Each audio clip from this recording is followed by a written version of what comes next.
வணக்கம். என்னோடய பேர் பரணி ஐயர். கும்பகோணம் உடையாளூர் கிராமத்தில் வசிக்கிறேன். நான் சார்ந்திருக்கிற அனைத்திந்திய புரட்சித் தலைவர் மக்கள் முன்னேற்றக் கழகம் அதனுடைய தோழமை கட்சியான ஐயா பாட்டாளி மக்கள் கட்சியினுடைய வேட்பாளராக இந்த கும்பகோணம் சட்டமன்ற தொகுதியில் போட்டியிடுகிற நான் மா.க. ஸ்டாலின் எனும் சிறந்த ஒரு வேட்பாளரை மருத்துவர் ஐயா அவர்கள் அடையாளப்படுத்தி இருக்கிறார்கள். இவர் ஒரு சாதாரண சாமானிய குடும்பத்தில் பிறந்தவர். பலாயிரம் கோடி சொத்து பத்துகளுக்கு அதிபராக வாழக்கூடிய வேட்பாளர் அல்ல.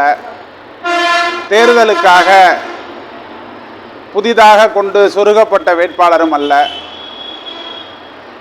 மக்கள் பணி செய்வதையே தன்னுடைய வாழ்நாள் லட்சியமாக நினைத்து இன்றைக்கு அல்ல, ஒரு 8 வருஷத்துக்கு மேலே இந்த கும்பகோணத்தை அவர்கிட்ட எந்த பொறுப்புமே இல்லாத பொழுதும் கூட இந்த கும்பகோணத்தை ஒரு தனி மாவட்டமாக தலைமையிடமாக கொண்டு தனி மாவட்டமாக உருவாக்கி இந்த மக்கள் தொட்ட 90க்கும் தஞ்சாவூரை தேடி போகிறாங்க. 35-40 கிலோமீட்டர் உள்ள ஒரு ஊருக்கு எந்த விஷயமா இருந்தாலும் எஸ்பி ஆஃபீஸ்லேருந்து கலெக்டரேட்லேருந்து எல்லாத்துக்கும் தஞ்சாவூருக்கு போகிறாங்க. அந்த நிலைமையை மாற்றணும் அப்படின்னு சொல்லிட்டு கும்பகோணத்தில் தலைமையிடமாக கொண்டு ஒரு மாவட்டத்தை உருவாக்க வேண்டும் என்று 8 ஆண்டுகளுக்கு மேலாக தொடர்ந்து போராடக்கூடிய நபர். இவர் ஒரு சாதாரண குடும்பத்தில் பிறந்தவர். ஒரு கம்யூனிச சித்தாந்தம் கொண்ட குடும்பத்தில் அவருடைய தந்தை ஒரு கம்யூனிச சித்தாந்தம் கொண்டவர். அப்படிப்பட்ட ஒருவர் இந்த கும்பகோணம் சட்டமன்ற தொகுதிக்கு வேட்பாளராக நிற்பது என்பது உண்மையிலேயே வாழ்த்துக்களுக்கும் பாராட்டுக்களுக்கும் உரியது.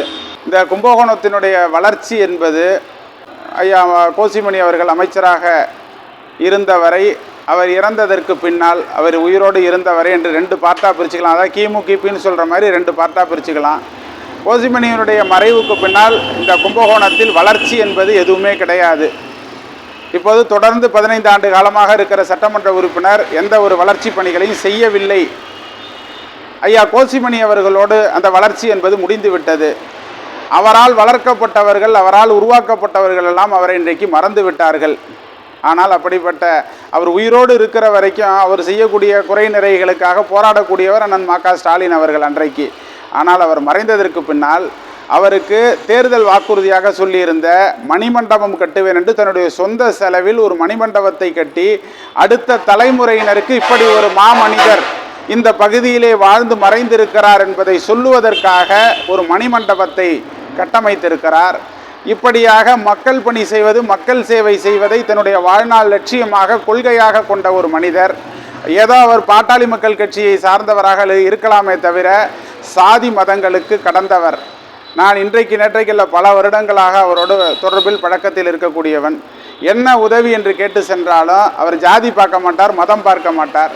அந்த செயலில் நியாயம் இருக்கா, தர்மம் இருக்கா, இதுதான் அவர் பார்க்குற பார்வை. அப்படித்தானே தவிர சும்மா வேணால் நம்ம பிடிக்கலைங்கிறதுனால ஒரு ஜாதி கட்சியை சேர்ந்தவர் இவருக்கு செய்வார், அவருக்கு செய்ய மாட்டாருன்னு இவனு பொருளையாக தான் கலப்பலாமே தவிர உண்மை அது கிடையாது. அப்படிப்பட்ட ஒரு நல்ல மனிதர் இந்த கும்பகோணம் சட்டமன்றத்துக்கு வேட்பாளராக அல்ல, உறுப்பினராக வர வேண்டும் என்பதுதான் என்னை போன்ற எத்தனையோ பேருடைய ஆசை, கனவு, லட்சியம். நன்றி.